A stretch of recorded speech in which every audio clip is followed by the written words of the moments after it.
Shalom Bapak Ibu Saudara, semua kita yang masih ada di rumah, mari saya undang kita semua untuk beribadah kepada Tuhan. Kita datang dengan penuh kerinduan, walaupun kita berjarak antara di gereja dan di rumah, tetapi semangat dan antusias itu untuk memuji nama Tuhan selalu harus ada di dalam hati kita. Amin. Haleluya.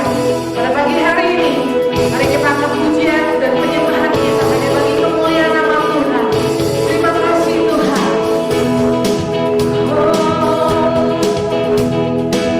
Sebab hanya Tuhan kekuatan, sebab hanya Tuhan master kita, Tuhanlah sumber kehidupan.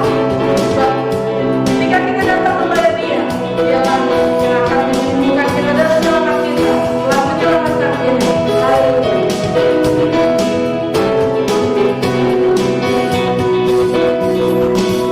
Hanya Kau milikku di surga, tiada yang ku ingini di bumi, tiada yang ku ingini di bumi. Hanya Engkau, tak ku andalkan, tak ku andalkan kekuatanku.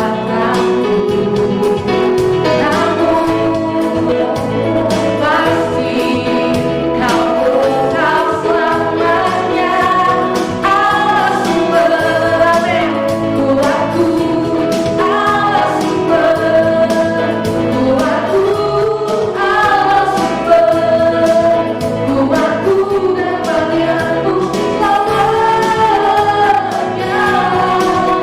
selamanya. Sekali lagi kita katakan, hanya Kau Tuhan milik kami. Hanya Kau milikku di surga, tiada yang ku ingini di bumi.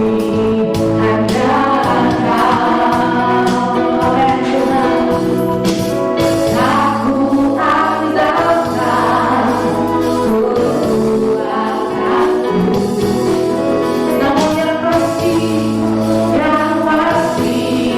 Kau tetap selamanya Allah sumber kuatku, Allah sumber kuatku, Allah sumber kuatku dan bagianku selamanya. Allah sumber kuatku, Allah sumber kuatku, Allah sumber kuatku dan bagianku selamanya. Allah sumber kuatku, Allah sumber kuatku, Allah sumber kuatku dan bagianku selamanya. Allah sumber kuatku, Allah sumber kuatku, Allah sumber kuatku dan bagianku selamanya,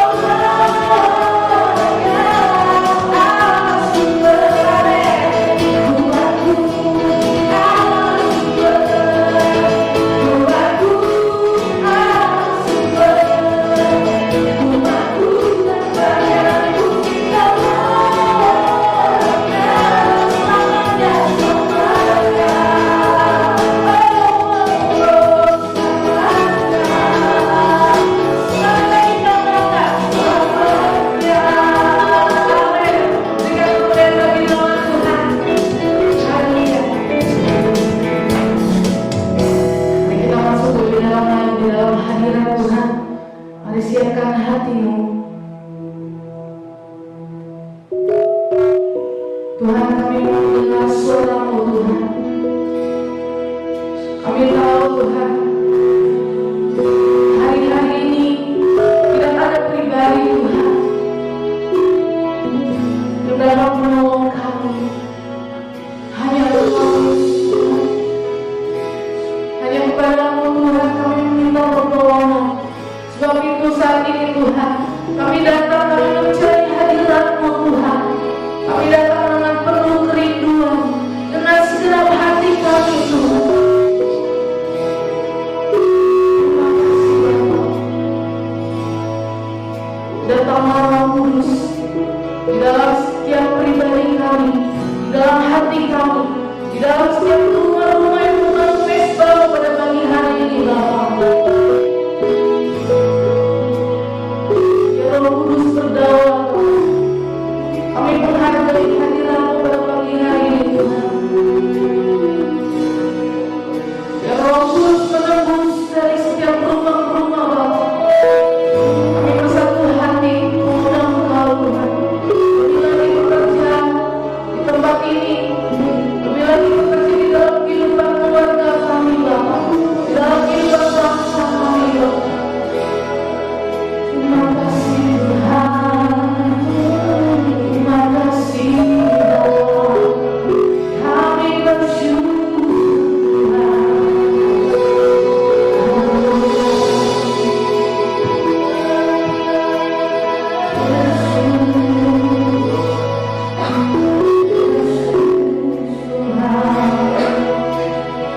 kita satu dalam doa, memohon Roh Kudus memimpin menuntun pemberitaan firman Tuhan pada pagi hari.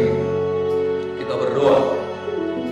Kami datang kepadamu ya Tuhan, kami datang tunduk diri dan rendahkan hati, menaikkan ucapan syukur terima kasih atas berkat pertolongan penyertaan-Mu dalam hidup kami. Kembali kami berada di tempat ini dan juga untuk kami bersama-sama mensyukuri berkat Tuhan, sekalipun Tuhan kami masih beribadah di rumah kami masing-masing. Hamba berdoa agar supaya firman Tuhan yang disampaikan dalam bentuk live streaming ini dapat memberkati setiap jemaat Tuhan dan juga rekan-rekan sahabat-sahabat yang bergabung dan terhubung melalui pelayanan pagi hari ini. Urapi hamba-Mu Tuhan, hamba-Mu mohon Roh Kudus menguasai, berdaulat di dalam kehidupan hamba-Mu dan di dalam setiap kami yang mendengarkan firman Tuhan. Firman Tuhan kami mau mendengarkannya dan kami mau merenungkannya di dalam kehidupan kami. Berfirmanlah Engkau, kami siap untuk mendengarkannya. Di dalam nama Yesus Tuhan dan Juru Selamat kami berdoa. Haleluya. Amin. Shalom. Salam sejahtera saya sampaikan kepada umat Tuhan, jemaat Tuhan yang dikasihi Tuhan. Apa kabar pagi hari ini? Tentu saja kabarnya luar biasa. Sekalipun jemaat masih mengikutinya dari rumah masing-masing, tetapi tidak mengurangi kehadiran Tuhan secara spesifik dalam setiap kehidupan jemaat Tuhan dan kita semua. Dan saya juga menyapa sahabat-sahabat, keluarga yang ikut bergabung dalam siaran langsung ini. Untuk kesekian kali pelayanan ini disajikan dalam bentuk siaran langsung, dikarenakan apa yang sedang kita alami dan hadapi bersama-sama dengan semangat kebersamaan anak bangsa di negeri kita tercinta Indonesia ini, di mana kita sedang menghadapi tantangan yang cukup besar. Tetapi saya yakin bahwa dalam setiap tantangan kehidupan kita pasti ada jalan keluar, pasti ada jawabannya. Alkitab memberikan catatan yang luar biasa bagaimana umat Tuhan menghadapi krisis yang amat sangat luar biasa, tetapi mampu keluar oleh karena ketaatan, iman, hikmat yang berkolaborasi, bersinergi satu dengan yang lain. Pagi hari ini saya ingin menyampaikan firman Tuhan dengan sebuah tema yang mungkin tidak asing bagi kita. Saya buat sebuah tema sederhana, yaitu menang atas ketakutan. Secara psikologis, definisi takut atau ketakutan adalah suatu tanggapan emosi dari diri kita terhadap adanya ancaman. Takut adalah sebuah mekanisme mendasar untuk mempertahankan atau melindungi diri sendiri, merupakan respon dari diri kita terhadap stimulus yang berupa suatu ancaman yang membahayakan. Lalu apa kata Alkitab tentang takut atau ketakutan? 2 Timotius pasal 1 ayat yang ke-7 di sana Alkitab atau tercatat di dalam Alkitab, sebab Allah memberikan kepada kita bukan roh ketakutan, melainkan roh yang membangkitkan kekuatan, kasih, dan ketertiban. Berarti takut itu bukan hanya masalah psikologis, tetapi takut atau ketakutan itu adalah masalah roh. Sehingga ketakutan, kecemasan tidak hanya mampu dilawan melalui konteks psikologis, tetapi ketakutan dan takut cemas ini juga harus dilawan dengan roh. Dan firman Tuhan berkata bahwa kita diberikan Tuhan roh yang luar biasa. Roh yang ada di dalam diri kita lebih besar daripada roh yang ada di dalam dunia ini. Ada sebuah gambaran yang sangat telak luar biasa yang dialami oleh seorang anak Tuhan ketika dia menghadapi pertempuran atau peperangan. Dia menghadapi sesuatu yang sangat menekan hidup. Tetapi pribadi ini mampu lolos dan memenangkan pertarungan. Saudara bisa membaca di dalam 1 Samuel 17 ayat 1 sampai dengan 11, atau secara umum saudara baca beberapa pasal dalam 1 Samuel pasal 17, 18, 19 tentang pertarungan Daud melawan Goliat. Khususnya saya ingin membacakan bagi saudara ayat 11 di dalam 1 Samuel pasal 17. Firman Tuhan berkata begini, ketika Saul dan segenap orang Israel mendengar perkataan orang Filistin itu, maka cemaslah hati mereka dan sangat ketakutan. Sambung di ayat yang ke-24 berkata begini, ketika semua orang Israel melihat orang itu, larilah mereka daripadanya dengan sangat ketakutan. Garis bawahi, sangat ketakutan. Apa yang ditakuti oleh bangsa Israel? Apa yang ditakuti oleh Raja Saul dan para prajurit yang gagah perkasa dari Israel ini? Adalah sosok pribadi yang sangat-sangat luar biasa penampilannya, performansnya, kekuatannya, keperkasaannya, yaitu Goliat. Goliat adalah jagoan Filistin yang harus dihadapi. Belum bertempur saja, bangsa Israel, prajurit Israel dari raja sampai kepada prajurit lapangan terintimidasi dalam ketakutan yang luar biasa. Baru kata-kata yang keluar dari Goliat, baru intimidasi, ancaman dari Goliat, belum peperangan fisik, belum pertarungan fisik.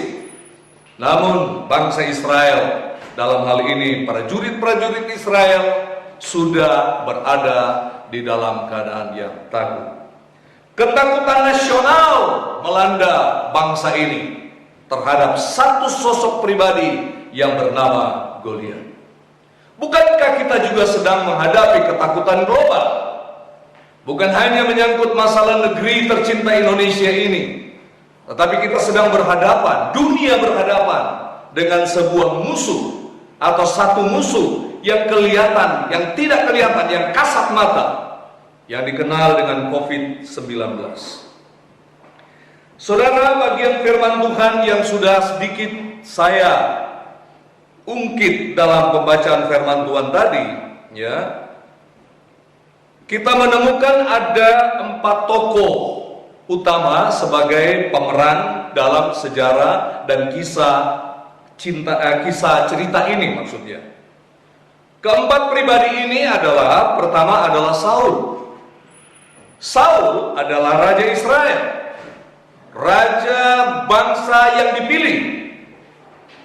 Hanya ketika itu Saul sebagai raja Israel, posisinya adalah sudah kehilangan urapan. Boleh dikatakan Saul ini adalah mantan orang yang diurapi Tuhan. Artinya tidak dalam pengurapan lagi.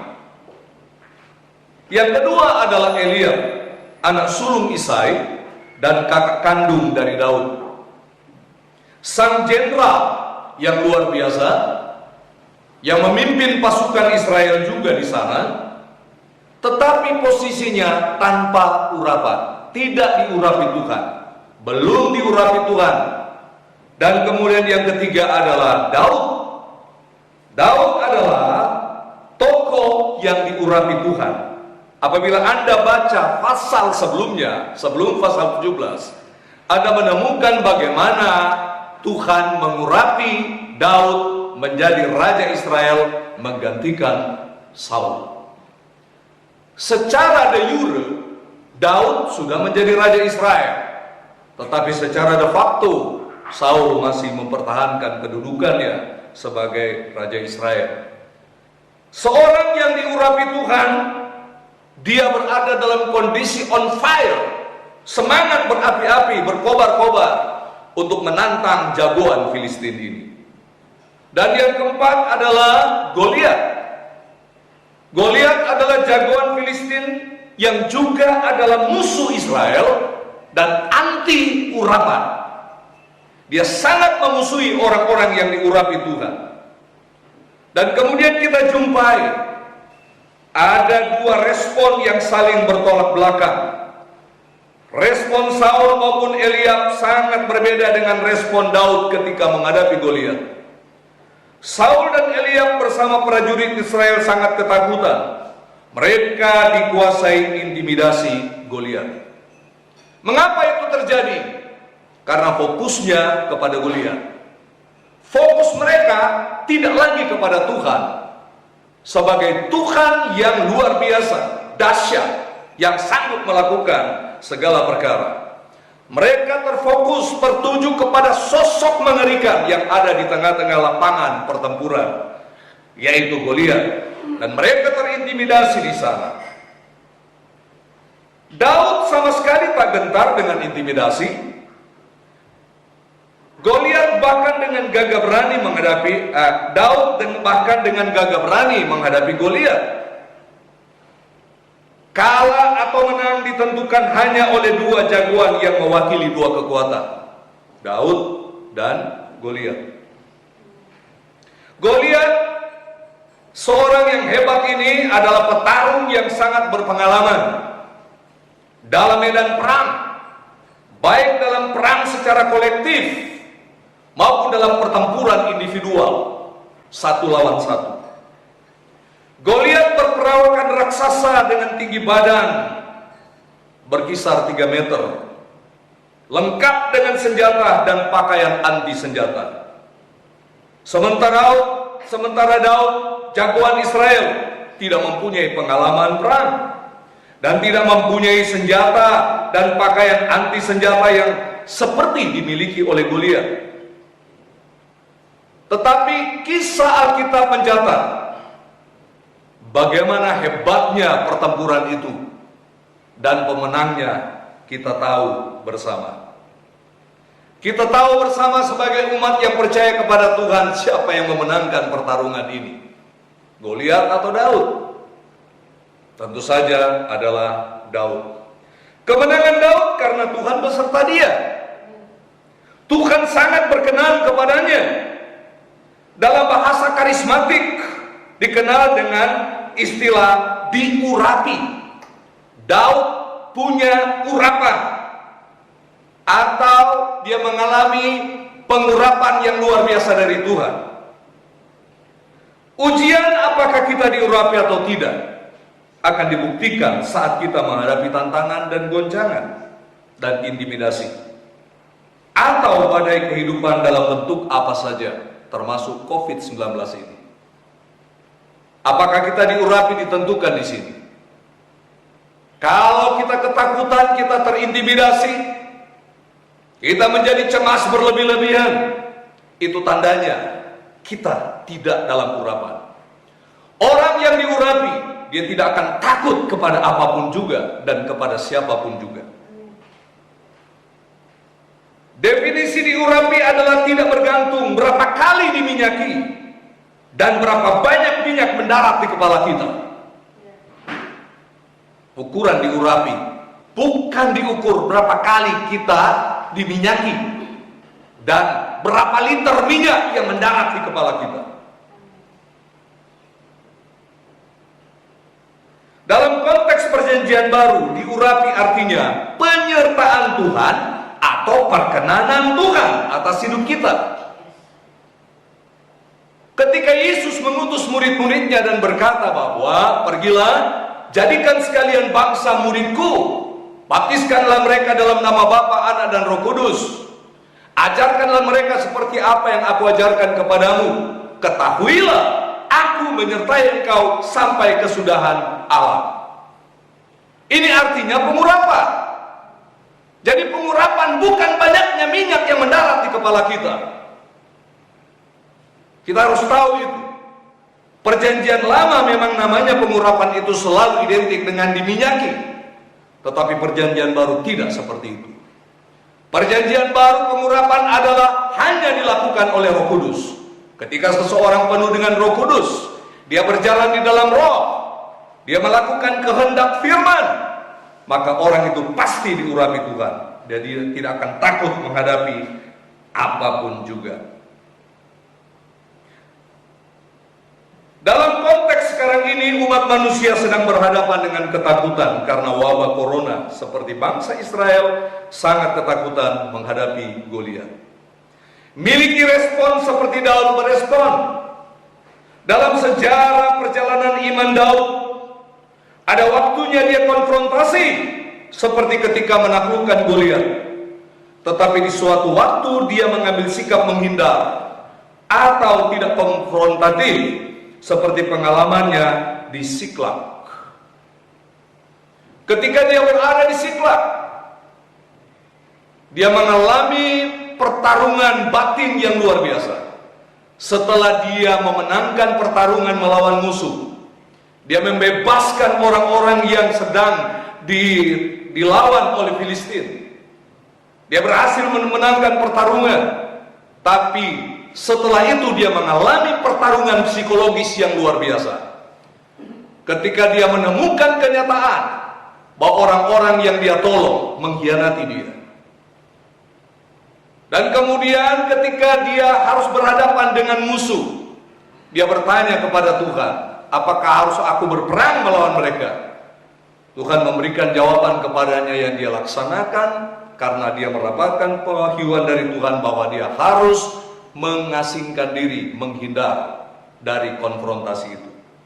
Jadi sebagai orang beriman tidak harus konfrontasi terus. Seorang beriman juga harus memiliki hikmat.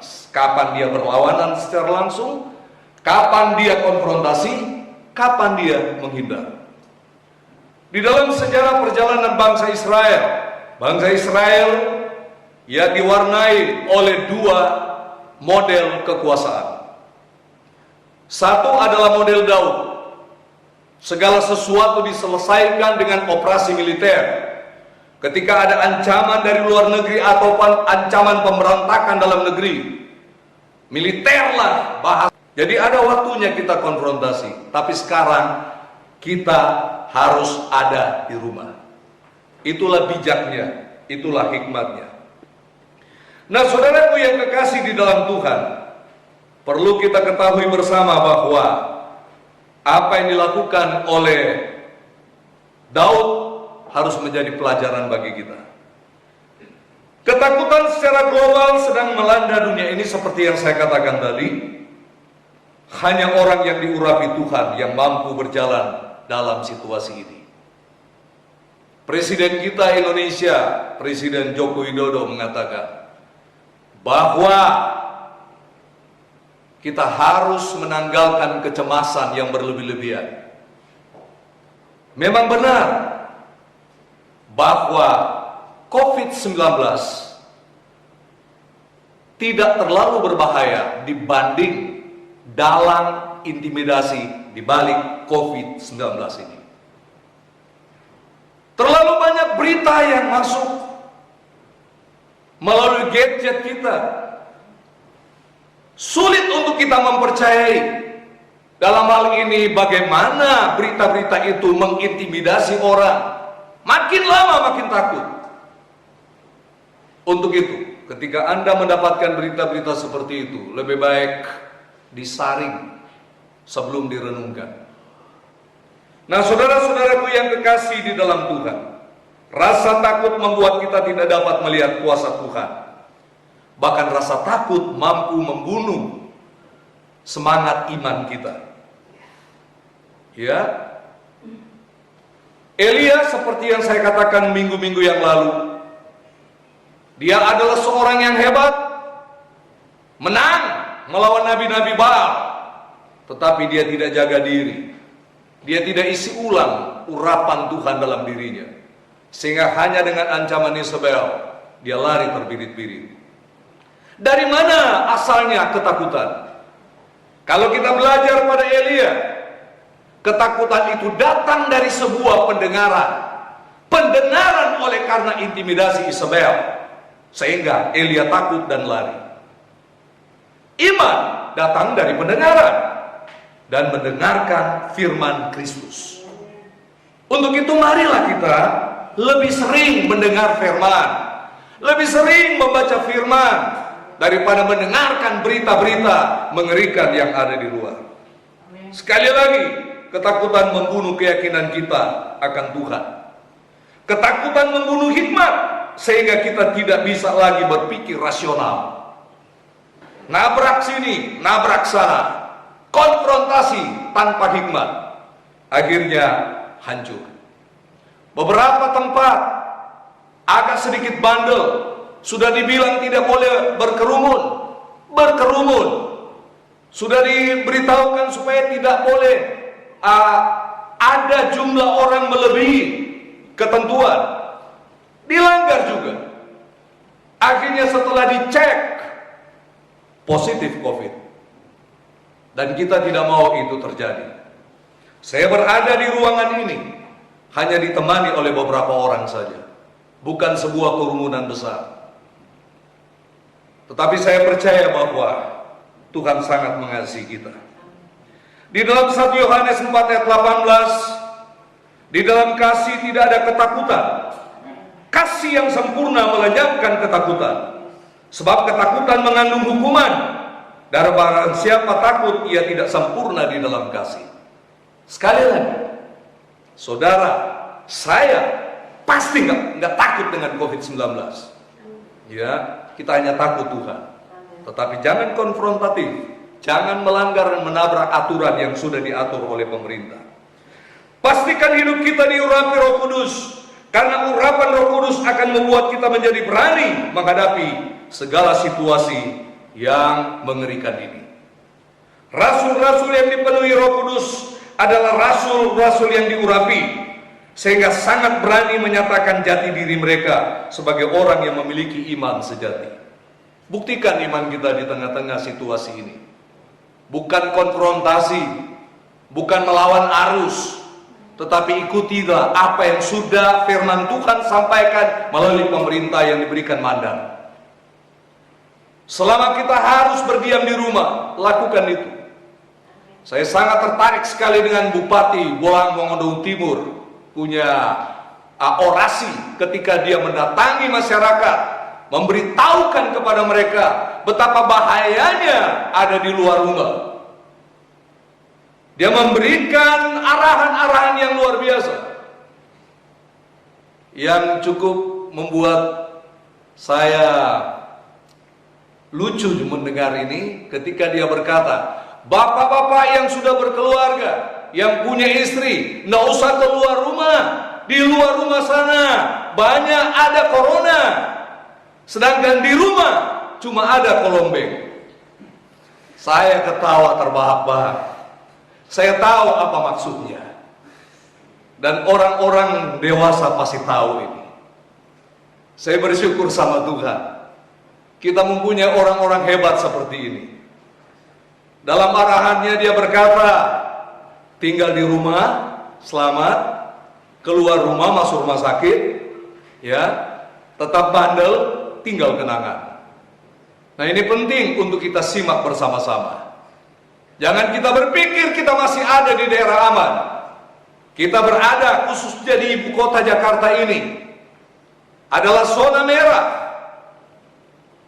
Penyebarannya begitu masif. Tapi saya percaya bahwa Tuhan dahsyat luar biasa. Karena bukti 2 hari ini, laporan terkini bahwa pasien yang sembuh sudah melampaui pasien meninggal. Saya sangat percaya. Saya berharap, saya bermohon kepada Tuhan, enggak tunggu akhir tahun seperti Presiden katakan, tetapi cukup 2-3 bulan ke depan, COVID-19 dapat dilumpuhkan di negeri ini. Dengan catatan, mari kita bekerja bersama-sama. Ya, semangat kebersamaan itu harus kita lakukan. Untuk itu jemaat yang dikasihi Tuhan, sekali lagi saya menyampaikan, kami sangat rindu berjumpa dengan kalian, tetapi belum waktunya. Nanti satu waktu kita berjumpa kembali. Ada yang berkata bahwa ada artikel atau ada tulisan yang cukup menyentuh hati saya, yang membandingkan dokter dengan pendeta pada saat COVID-19 ini. Sementara pendeta menyampaikan beriman, dokter bersama-sama dengan para pasien. Seolah-olah pendeta tidak berani mengunjungi para pasien COVID. Saya mau beritahukan, kami tidak takut untuk membesuk mereka kalau pemerintah mengizinkan untuk membesuk mereka. Hanya masalahnya pemerintah tidak mengizinkan orang lain membesuk COVID-19, dalam konteks ini adalah para pasien.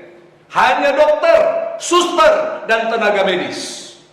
Saya masih sangat percaya bahwa para pendeta dan para gembala jemaat semuanya sangat mengasihi jemaat, sangat mengasihi mereka yang sedang menderita. Rasa rindu untuk datang menjenguk dan mendoakan mereka.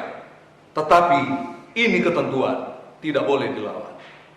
Untuk itu marilah jemaat yang dikasihi Tuhan, saya hanya bisa memberikan salam, salam, ada yang bilang salam corona, begini atau begini.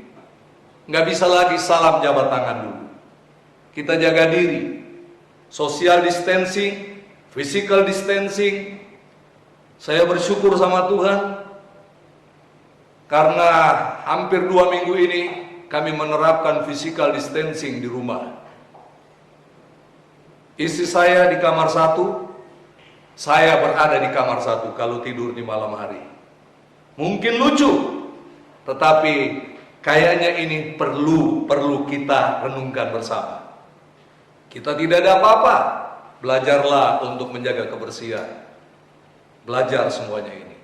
Mari jemaat yang dikasihi Tuhan, sahabat-sahabat saya, percayalah, badai pasti berlalu. Badai pasti berlalu. Di dalam Tuhan pasti ada jalan keluar. Jesus Christ is the answer. Yesus Kristus adalah jawaban untuk kita. Mari kita miliki iman yang terfokus hanya kepada Tuhan, seperti Daud fokus hanya kepada Tuhan. Kemenangan Daud adalah karena fokus sama Tuhan. Dia tidak punya pengalaman perang. Dia menghadapi Goliat dengan penampilan kampungan, tetapi kuasanya bukan kuasa kampungan. Kuasanya adalah kuasa Tuhan yang menyertai dia. Tidak masuk di akal. Satu lemparan batu kecil mendarat di jidatnya Goliat, dan Goliat harus tumbang dan membuat bumi bergetar karena badannya begitu besar. Bumi yang ada di sana maksudnya. Goliat tumbang, semua bagian tubuh Goliat ditutupi oleh anti senjata, tetapi jidat yang tak tertutup itu mampu tembus oleh sebuah batu kecil yang dilemparkan oleh Daud melalui ali-alinya. Saya sangat tidak percaya batu kecil yang dilemparkan oleh Daud mampu menumbangkan Goliat kalau bukan karena Tuhan menyertai. Dalam analisa saya, ketika Daud melemparkan batu ini, Tuhan bilang luar biasa orang ini. Dan akhirnya Tuhan turun dan mengendalikan batu itu dengan kecepatan super cepat mendarat di jidat Goliat, dan Goliat tumbang. Milikilah iman seperti Daud. Fokus hanya kepada Tuhan, diurapi oleh Tuhan. Berbahagialah kita jemaat yang dikasihi Tuhan dan teman-teman yang saya kasihi, yang ada di seluruh Indonesia, bahkan yang ada di luar negeri, yang tersambung melalui siaran langsung saya pada pagi hari ini. Mari kita sama-sama berdoa dan kita renungkan firman Tuhan ini, dan biarlah dunia ini mendapatkan jawaban di dalam Tuhan. Saya percaya ada maksud Tuhan untuk kali ini. Bukan Tuhan kejam kepada manusia. tapi Tuhan juga mengasihi dunia ciptaannya. Ketika COVID-19 ini melanda dunia, alam semesta ini agak sedikit ringan berputar. Polusi berkurang. Di daerah Afrika sana, Afrika Selatan, para singa, binatang-binatang buas bisa bersantai ria di jalan raya. Ada yang masuk ke kota-kota, menikmati kenikmatan ciptaan Tuhan. Dan ini maksud Tuhan, supaya dunia beristirahat sedikit. Karena sudah penuh dengan polusi. Kadang-kala kita nggak bisa lagi melihat langit biru, tetapi sekarang kita sudah bisa melihat kecerahan langit kita. Karena operasional kendaraan-kendaraan itu sangat berkurang. Mari saudaraku yang dikasihi Tuhan, renungkan firman Tuhan ini. Kita pasti menang dalam peperangan, memenangkan peperangan. Ya, kita harus menang menghadapi tantangan iman. Tuhan Yesus memberkati. Mari kita berdoa bersama-sama. Ya Tuhan, kami datang kepadamu, menyerahkan seluruh hidup kami ke dalam tangan Tuhan. Hamba-Mu berdoa buat jemaat Tuhan yang ada di tengah-tengah kami Tuhan, di rumah mereka masing-masing, yang mengikuti siaran langsung ini. Kau jamah hidup mereka. Apabila ada di antara mereka yang sakit, jamah sembuhkan mereka dalam nama Yesus. Kuasa doa tidak dapat dibatasi oleh ruang, waktu, dan kondisi. Dari tempat ini hamba-Mu berdoa, jamah umat-Mu Tuhan. Demikian sahabat-sahabat kami yang ada di rumah, yang mengikuti siaran langsung ini. Apabila mereka sedang mengalami masalah yang cukup berat dalam hidup mereka, Tuhan datangi mereka. Jamah mereka Tuhan, berikan jalan keluar dari setiap masalah hidup yang mereka hadapi. Hamba-Mu berdoa Tuhan, Engkau memberkati negeri kami, Engkau memberkati presiden kami, Engkau memberkati Tuhan mereka yang terkait dalam penanganan COVID-19 ini. Ya Tuhan, kami bersyukur memiliki kepala negara yang tenang. Tidak seperti yang kami saksikan di luar sana, begitu kalut dan begitu gugup menghadapi kenyataan ini. Marilah Tuhan beserta dengan kami. Berikan kami ketenangan dan damai sejahtera surgawi. Iman yang Kau berikan kepada kami, mampu kami melihat masalah dari sudut pandang Tuhan. Kami tidak akan melihat masalah seperti seperti Saul melihat Goliat, tetapi kami rindu memiliki iman seperti Daud, fokus bukan kepada musuhnya, tetapi kepada Tuhan. Demikian fokus kami bukan ke COVID-19, tetapi fokus kami hanya kepada Tuhan yang Maha Kuasa. Terima kasih, berkati bangsa kami, berkati negeri kami, berkati juga Jakarta yang sangat merah keadaannya oleh COVID-19.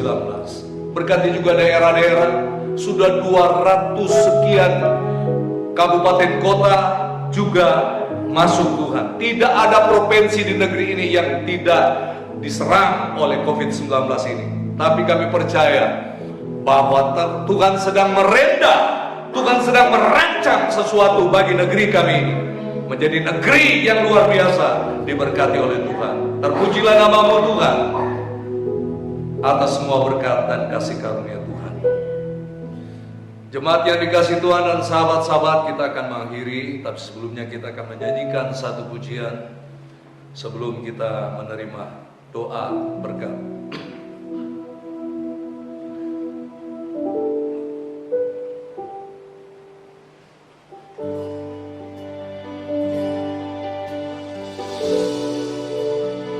Lagu Bapa terima kasih, kita sama-sama nyanyikan. Bapa terima kasih, Bapa terima kasih, Bapa di dalam surga.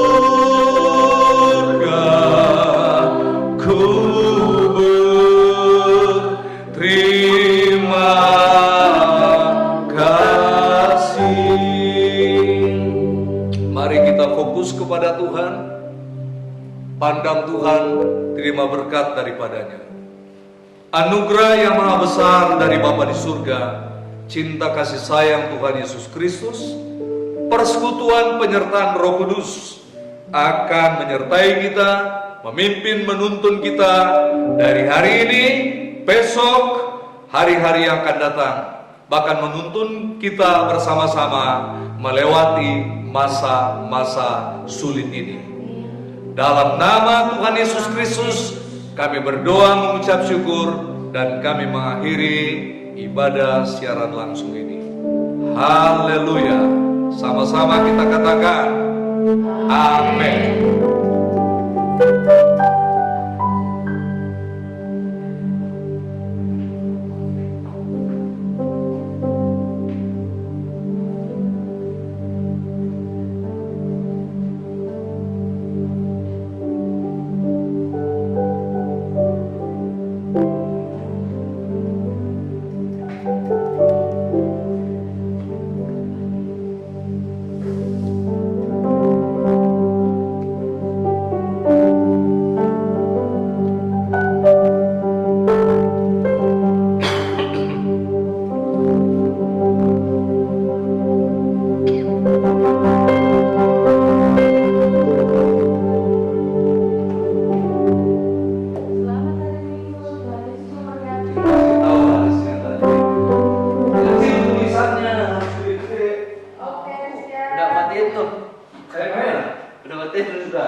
Signalnya gimana?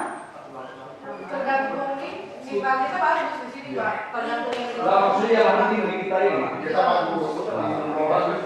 Ya. Yang paling bahaya kalau kita yang jelek signalnya.